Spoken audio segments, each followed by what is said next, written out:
Hey guys, Kelly Stewart here. I forgot that my speaker is not working, so I have to start this live stream over with a headset on. Sorry about that.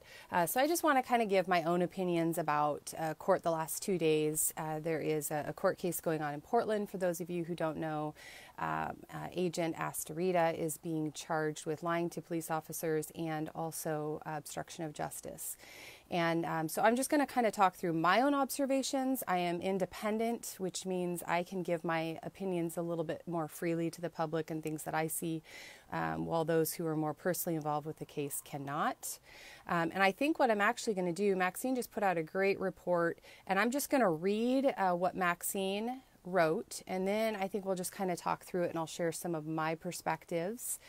And I'm sorry, Tammy, it's on. So I'll just get started with reading Maxine's report quickly, and then I'm going to talk about some of the hypocrisy that I see, and also talk a little bit about Judge Jones and my personal opinion of Judge Jones in the ways that he has handled things in the past with the defendants. Judge Jones did just turn 91 years old, and he is presiding over this case for this FBI agent. I'll just say quickly, I believe it's, he has 3 counts, facing a max of 10 years, I believe, for each count. If they're served concurrently, then it would be just a max of 10-year sentence. It wouldn't be 30 years. If he's convicted and if they actually sentenced him to time, my anticipation is that he would end up walking with maybe a year, and it would probably end up just being probation, to be honest. I do not see this highly esteemed HRT agent going to prison over this. My personal opinion is that this is a dog and pony show. We've heard oftentimes that the FBI and the federal government in general will kind of have their own little patsy that they feed to the public, and it appeases the public in areas where there was grave misconduct like this. It was egregious actions by the FBI and Oregon State Patrol, and all the way up to Kate Brown, President Obama. And so sometimes the easiest way to appease the people is to feed them a story. This is going to be a multi-million-dollar trial, and have us all feel like, the government's going after the bad guys. When in reality, and with what I'll talk about today too that happened, the government is not going after the bad guys. These guys aren't even being charged with attempted murder. They're being charged with obstruction of justice. So basically, you can kill the peasants, but don't lie to the king, is the message that I take away. Kill the peasants, totally good. Don't lie to the king. So I'm going to just read this report from Maxine today, and then we'll kind of talk through some of it. The Oregon State Police trooper who fired the fatal shots at the Refuge occupation at spokesman LaVoy Finicum in 2016 were not interviewed by investigators until 5 days later. Travis Hampton, then a state police major in charge of agency operations, exchanged multiple text messages with one of the 2 troopers before his interview. Officer 1 and 2 are the 2 who fired the fatal shots at LaVoy Finicum, including one as he met with the investigators. The state trooper also left his rifle in a truck overnight at the scene. FBI agents at the shooting site didn't write any reports about their roles at the roadblock that day. Details of a chaotic confrontation and its aftermath came out in the first day of testimony in the trial of indicted FBI agent W. Joseph Astarita, accused of lying when he denied he fired 2 shots at Finicum's truck. One shot hit the roof of the truck and the other missed. Moments later, troopers shot and killed LaVoy Finicum. So I'll pause with that. If this agent shot at the roof of the truck when LaVoy Finicum's hands were raised in the air, would it be reasonable if, in fact, he did reach for a gun? If he jumps out of the truck and is moving away and realizes, oh my gosh, these people are about to kill me, which I don't believe his gun was on him. I totally believe that was a plant. The pocket, the positioning, it's not reasonable to believe that gun was on him. But even if it was, now that we have an FBI agent, or an officer for that matter, lying about shooting when LaVoy Finicum's hands were raised up in the air, would it be reasonable if he had reached for a gun? I believe he was reaching to where one of the agents had shot him with a rubber bullet in the hip. He reaches, he points back at the agent, they shoot him 3 times in the back, the other agents. Okay, prosecutors called Greg Bretzing to the stand. Sweet Greg Bretzing. Now, Greg Bretzing is the FBI agent who was also involved with Dr. Red. And Dr. Red ended up committing suicide because of the atrocities that went on in his case with Greg Bretzing and Agent Dan Love. An absolute atrocity that took place, and instead of these individuals being fired, they end up getting promoted. So, you know, I don't know, people ask me, do I ever feel in danger of my safety because I speak up? Look, I feel more in danger for my safety if I don't speak up, because there's psychotic agents out there who have a license to kill on my tax dollars. So I feel a little bit more concerned when the American people will not speak up versus when we do. Let's see. So Sweet Bretzing takes the stand. He was in charge at the time and since retired. This is very common. You'll notice whenever there's corruption within our agencies and our government, the person who is being accused retires. That's a really sweet way of allowing the person to still collect his pension, his retirement, while he's under investigation and while he's taking public criticism. So let's see, he's retired. Hampton, who is now a state police superintendent, and also Scott Ward, a supervisory FBI special agent who was the highest ranking FBI agent on US 395 when the shooting occurred January 26. So those are the witnesses that were called today. Bretzing said he approved the Malheur Wildlife Refuge Militia Operation Vehicle interdiction plan to intercept the occupation leaders as they drove off the refuge that day. Thank you, Mark McConnell, who was the federal snitch that was involved helping to set that up. They were part of an armed group who took over the refuge headquarters 3 weeks earlier. So whenever we talk about armed groups, somebody who doesn't use a weapon, I immediately think of all the armed groups that I see that I am actually in fear of when I'm around, and that's police officers, federal agents who are above the law. And, you know, we don't talk about these people as, oh, there's an armed group that's in our town right now. We go, well, they're the law. They can be armed. And so it's just interesting that a government who relies on guns and weapons to keep our borders safe, to keep the president safe, that they're constantly pointing out when the public is armed. They don't point out. They don't point out when agents are armed. They don't say armed agents went and investigated. It's just agents. It's just a given. Well, it used to be in our country, it was just a given the American people were armed. In fact, back when you were when our country was first formed, if you were within the age range to be in the militia, you were required to be armed. Because if they had to call you up, what are you going to do if you're unarmed? So this whole idea that it's shocking that this armed group took over a federal building, you know, that they are able to demonize this group with that statement. It should show people who support the Second Amendment. It should show people how far we've come from being a nation that actually supports the Second Amendment. Okay, he watched the arrest unfold. This is Bretzing. Bretzing was safe and secure back in the school in Burns. He wasn't actually out there on the front lines with his people. He watched the arrest unfold on a live feed from the FBI's aerial video in the command post. Boy, doesn't that sound intimidating? In the command post, which when they talk about the refuge occupiers, about their command post, they demonize them and made it look like some huge military operation. But the fact that they put the entire town of Burns under martial law, terrorized the people, literally terrorized the people, and had a command post is completely okay. Had a command post on the second floor of the middle school in downtown Burns. Bretzing wanted the feed recorded and replied, absolutely, when somebody asked, are you sure you want to do that? So the fact that he testifies to that, are you sure you want to do that? It continues to show me the heart of secrecy within our agencies. The fact that somebody would say, are you sure you want to be recording this, tells me that there was already conspiracy and premeditated attacks on these individuals beforehand, which we did learn was the case. And there were, over 300 FBI agents who had been meeting in Idaho and who were ready at the drop of a dime to head into Burns. So the fact that they said, are you sure you want to do that? Because see, these cameras here are really the biggest threat to a tyrannical government, because they live with secrecy and lies and deception to the American people. And when we pick up a camera or somebody else is videoing something, it exposes their corruption.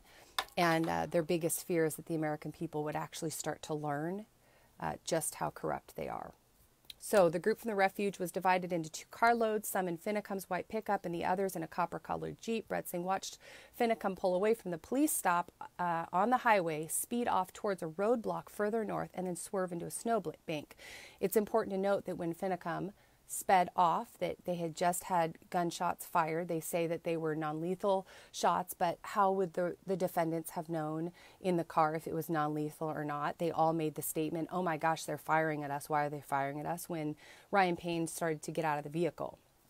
Somebody's firing at my vehicle. I don't care who they tell me they are. I'm probably going to drive away. He and Hampton, Bretzing and Hampton, each testified that they thought Finicum's truck had struck the FBI agent. So now, if you think somebody has injured one of your own, now you have the right to go right to lethal force, even if they didn't. Don't worry about facts. Hey, this is just a life here. Don't worry about proof. If you think they struck them, you have a right now to shoot. I thought we had an officer killed, Hampton said, as though the officer's life would somehow be more important than the civilian's life. The first information Bretzing got from the scene was that both state police and FBI had fired shots. Within 5 minutes or so, he said, that was corrected. Strike that, OSP shooters only, he said. Bretzing said to Deschutes County Sheriff Shane Nelson in the days after Finicum's shooting's death, asked him to make sure everybody reported their shots. Nelson led a team of Oregon investigators who investigated the fatal shooting of Finicum. The next month, Bretzing said he got a call from Oregon's U.S. attorney saying the Deschutes County Sheriff investigators wanted to show him something that concerned him. I am going to probably have to pause and find a charger. I know I always do this. I'm not prepared. Actually, I should dig it out right now. A splitter, because these wonderful new iPhones don't have any more than one port, so you have to take your splitter everywhere with you. So, I know this is so bad, you guys. I'm sorry. Poor Gavin is going to have my head. He's always saying, why aren't you prepared? Because I don't do this for a living. And I'm not usually prepared. Okay, I'm going to set this down for a minute and grab a headset, guys. I'll be right back.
Hi, sorry guys, I can't find my splitter, so I'm just going to have to go quick so that I don't lose my battery here.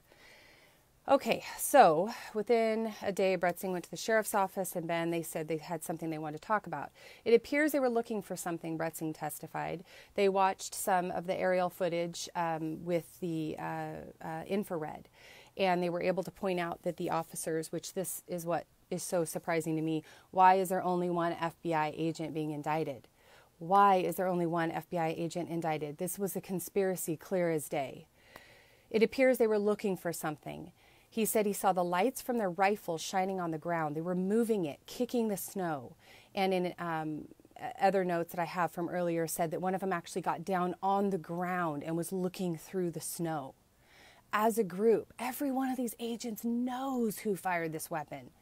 Astarita's whole issue of, or pointing the finger at the OSP-1, the officer who actually killed LaVoy, it's a really weak defense. I will be shocked if it works with this jury because everything points to him, and all these FBI agents standing around in the snow looking for something, and then 8 shell casings go missing. It's clear as day what has happened here, you guys. It appears they were looking for something. They're kicking things around in the snow. As a past leader of the FBI's shooting incident review team, Bretzing said what he was watching did not follow FBI protocol, which is leave a scene as intact as possible. Take photos of an officer-involved shooting scene before touching any potential evidence. This is standard protocol. They did not follow that. Ward, the supervisory FBI agent, had watched the initial stop of the Refuge leaders from a video behind the state police and FBI agents who had approached the Jeep and Finicum's truck. He was supposed to handle any media or militia inquiries at the scene and was getting updates from the roadblock.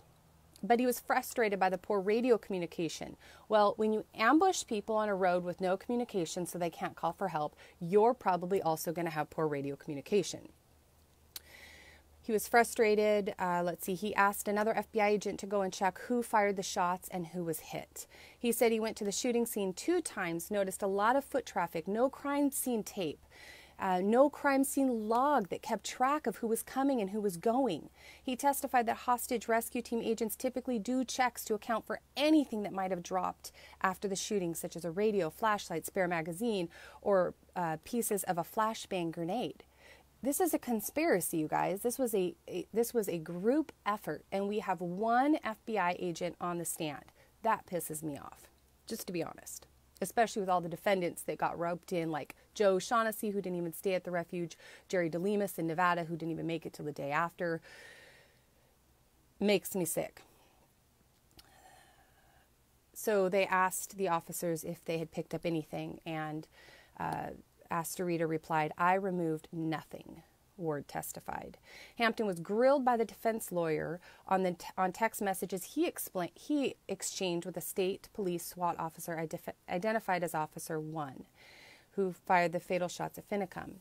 In one exchange the night of the shooting, Hampton wrote to Officer 1, because they get to be concealed, we don't get to know their names, Officer 1, that he would approach the investigation as if he were personally in the officer's shoes. You told him that, right? Yes, I told him that. So they're trying to make it, FBI is trying to say, look, it was actually Oregon State Patrol. He's conspiring with his boss, trying to hide something. This is the agent who is standing around in the snow with his buddies, kicking things on the ground and getting down on his hands and knees, looking in the snow. He's doing the whole, not me, look over there at that one. That's the one you actually want. Total dog and pony show that we're even having to go through this prosecution, but we are. Hampton said Officer 1 had grave concerns that he, his wife, and his children would face harm because of his role in the shooting. Okay, look, you want to be a terrorist? That's your own choice. But why is the American taxpayers left responsible to work to conceal your identity to cover up your crimes? Is this how we treat criminals now? Somebody fires shots at a man when no shots needed to be fired at LaVoy. He would have not harmed any of them. And now we get to hear the victim role. He and his wife and his children would face harm. Well, LaVoy faced harm. Do you know the death threats that any of us have received for supporting these people? Nobody conceals our names. Nobody concealed the defendants' names. Nobody concealed their families' names because they weren't the king. They were the peasants. Hampton said he told the officer that he'd be equally concerned if the roles had been reversed and he would approach it the same way. This is the blue line of silence. We're talking FBI here, but it applies the same. Sussman asked Hampton if he was suggesting that he'd intercede in the investigation. Absolutely not, Hampton said. Continued to question him about the text messages. He said at 10:15 a.m. the day after the shooting, Hampton texted Officer 1 and said, "I have some info, feel free to call." According to Angeli, who was reading the message, 90 minutes later, Hampton sent another text message and said, "Have an update when you're free." On January 28, 2016, Hampton sent a text message to Officer 1 saying he was meeting with Deschutes County Sheriff's investigators at the moment and lining up the FBI aerial video so the officer could view it before his interview. I'd given him consistent updates, Hampton said, adding later that he wasn't providing updates on the shooting inquiry, but on the status of the Refuge occupation and arrests. Sounds believable, right? I don't recall setting up any FBI video, not for public consumption, he said. The video had already been shared with the media 2 days after the shooting. It was all over the internet. Under questioning from Sussman, Hampton said it's fairly typical to work through a union representative or legal counsel to make sure an officer is available for an interview. Officer 1 and 2, which were the two who killed LaVoy, sat down with the sheriff's investigators on January 31st. January 31st was the first time. Now, I'm going to say something that didn't get in here, and that is, one, Astarita's defense. They're saying he's an expert marksman and he wouldn't have missed if it was him. That's his defense at this point. And let's see. I can't find it in the notes. So after LaVoy and Ryan Bundy and Ryan Payne, LaVoy and Ryan and Shauna and Victoria left the scene after they fired at Ryan Payne, he then jumps out of the vehicle, goes into custody. The rest of them are like, I ain't getting out of the car. They want us dead. They leave. The officers radioed to Officer 1. It looks like we're going to have to shoot LaVoy Finicum. A vehicle is leaving the scene. A man who has harmed nobody, who has been protesting on public property. I know people want to say an armed takeover of federal building, but if that's the case, then it belongs to the king. I thought it was supposed to be public property. If you're going to protest your government, the best place to do it is going to be on public property. If you go to private property, you're probably not going to get very far, right? They'll just wave at you as they drive by and go, look at those protesters over there on private property. So if you're going to actually want to protest your government, the First Amendment states that you are allowed to protest your government for a redress of grievance, that your First Amendment rights will not be at all infringed upon. So they went to a public facility that was vacant. It was a great place to go protest in the snow, and they wanted to take those lands and get them back into the rightful owners, which was the people of Harney County. LaVoy drives away from them. And what is all of their response? Oregon State Patrol and FBI. I know people want to do the whole back the blue, but look, guys, they were all complicit in this murder. Every one of them, hundreds of them. None of them have come forward with the truth yet. They radio to the officer who kills LaVoy. It looks like we're going to have to kill LaVoy Finicum. That is on court record. And the only charges we see in this trial right now are obstruction of justice and lying to the king. This is what we're spending our money on. If he's actually convicted, he'll go away for what, a year? LaVoy's gone. Defendants still sit in jail, 5 of them. On top of all of this, there has been so much exculpatory evidence, like the 200 FBI agents that were in Idaho, that could have been used in the previous trials. Whether the judge wanted to honor it or not and let it be used because she said it doesn't matter what the agents did and the police did because they were in the right and you can't claim self-defense. It still should have been in the discovery. There is so much that came out today that was never in the discovery. And we have 5 men right now sitting in federal prison, given lifelong felonies, men who would never harm a soul. And we have FBI agents firing their guns at civilians who are walking free. We have FBI agents who tried to clean up the crime scene, who are walking free and facing no charges. They charged Jake Ryan with depredation of government property. Sitting in federal prison for that today, and we have FBI agents who picked up bullets that they fired as a group in a conspiracy. removed them from the scene, and then lied about it. Is it okay to fire your gun at somebody whose hands are up? Is that a part of de-escalation? What if LaVoy Finicum had gotten away? Are those agents, both the Blue Line and the FBI, are they now the judge, jury, and executioner? Yes. That's how they robbed us of due process. For everybody who says there's due process in America, I'm here to tell you, there is not due process in America. We have given the police the authority to be the judge, the jury, and the executioner. It used to be, if somebody evaded you and got away, you couldn't just shoot them in the back. It would have caused riots in the street if somebody was shot in the back. Now, it's common practice. Well, they didn't do what they were told. Are you guys slaves or are you free men? Now, fleeing when you feel your life is in danger is justification for them to murder you. We've got a lot of problems that are going on already in this trial. Everything from, the charges that are being ignored. On top of that, the fact that the public wasn't allowed in to jury selection. We have a 90-year-old man presiding over this case, a man that most states would probably take away his driver's license at this point, and he's literally sitting over these cases. He's the one who denied most of the defendants, many of the defendants back in Oregon, the right to release. He made Sean Anderson say out loud, I agree, the federal government has jurisdiction over their land. Told Ammon and Ryan 2 times in their release hearings, you cannot take the king's land. Don't believe me? Go look it up in the court records. Their release hearings that they were denied. You cannot take the king's land. So see, we bring up these references to peasants and kings, and they mock us. Oh, they're free. They're exaggerating.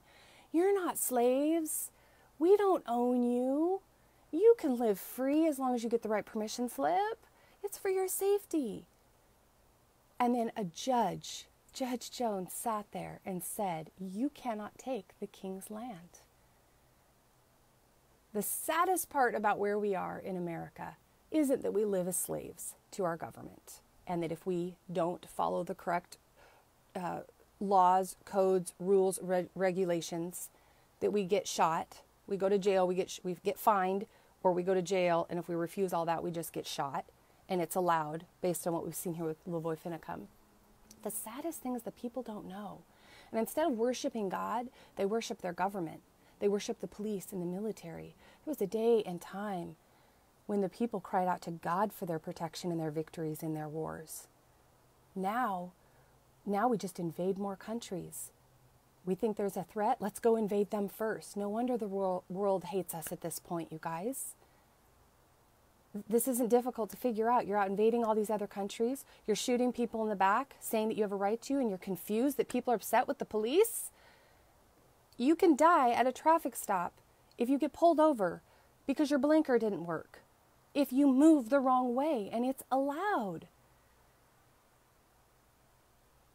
My solution, people want solutions, right? Turn back to God. Look to God for our safety. Stop worshiping the government. Stop worshiping the police. Stop worshiping uniforms. The Bible directly deals with uniforms and treating people in different clothes differently than those who are dressed as the poor. Stop worshiping the government. Start calling them out. Do your own video. Talk about what's going on in these trials, in these kangaroo trials that we see happening. At best, this man's going to get a year in prison. A lot of good things are coming out. I say good things as in evidence, things we wouldn't have learned any other way if we didn't have the FBI going up against the state police. We got one gang going up against another gang. All of them fighting together saying, you did it, no, you did it. And none of them are telling the truth. None of them are speaking up and telling us the truth. All they're each doing is saying, I didn't do it. I didn't do it. I don't have anything to do with that. I didn't do it. None of them are coming forward saying I was standing right next to him. He's the one who fired those shots. None of them. None of the blue line is coming out saying, I was there. We were really heavy-handed with those guys. Ammon Bundy came into town multiple times. We could have taken him. He actually set up times where we were going to have interviews and meetings that we didn't show up to.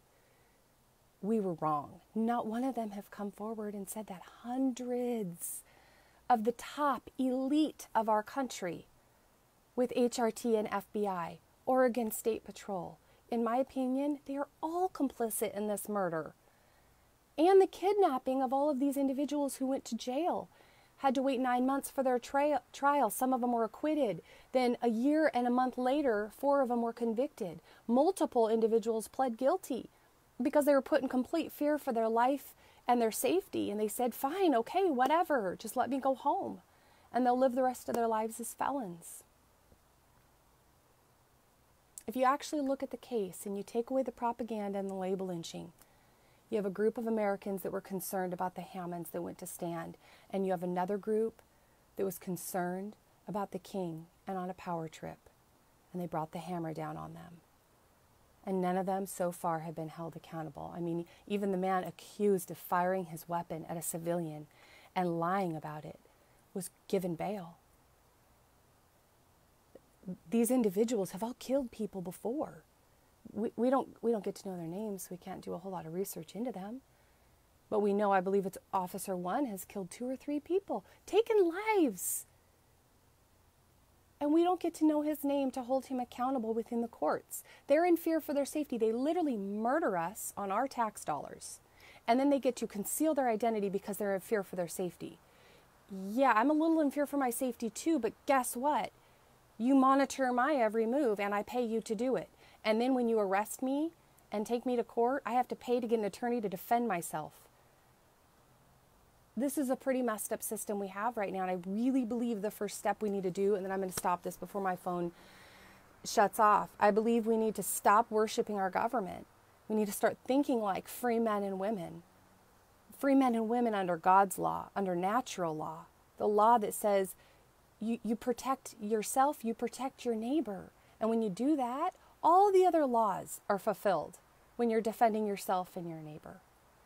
We don't need all these codes and regulations and restrictions as free people. But before we can get out from under the bondage and the enslavement that we're in, we need to start speaking the truth. And the truth is, LaVoy Finicum was murdered. The truth is, the police and the FBI agents are terrorists. They're terrorizing the American people, and they're doing it under the cloak of secrecy on our tax dollars. And we, the people, are saying nothing about it because then we're in fear for our safety. Let's be as bold as lions, guys, and start speaking the truth. Start telling people everywhere you go about this case, about the Bundy case, about Schaefer Cox and Jeff Winehouse. Start telling these people, telling the public what's going on, that we have modern day slavery in our prisons right now. That after the vehicle industry, the next biggest industry for our economy is prisons. We are literally in the business of imprisoning people. Imprisoning people. So if we go and we open up the prison doors and we execute all the really bad people, and then we let all the nonviolent criminals go, right? You smoke pot in your house, go home. Okay, in a free country, you can grow whatever the heck you want in your house. The nanny state isn't going to be coming in saying, what kind of plant do you have there? Are you eating sugar? Is that a cigarette? Right? The only things that are illegal, right, are the things that they can't figure out how to profit on the best. Tax. So they make them illegal. Because if they weren't illegal, they wouldn't have their prisons full. So let's legalize alcohol. We can tax the heck out of that. And let's keep all these other things illegal because we'll lock them up in prison. If we actually let all of those people out of jail, our entire economy would collapse and we go into a recession because of the number of people employed in our prison industrial complex of America. It's okay if this is how we're living, but it's not okay to pretend it's not happening. Be bold enough to say, we have modern day slavery. Human beings are being used to financially profit $70,000 in California a year to hold a bed in a prison. $75,000. No wonder they're not letting them out on bail. Would you, if you had somebody sleeping in your basement and you got paid $75,000 to keep him there, treat him like crap, oppress him, lord over him? Money has a way of corrupting people, and we're witnessing this in our country. The elite are paid like kings, while the hardest working in our country are paid like peasants.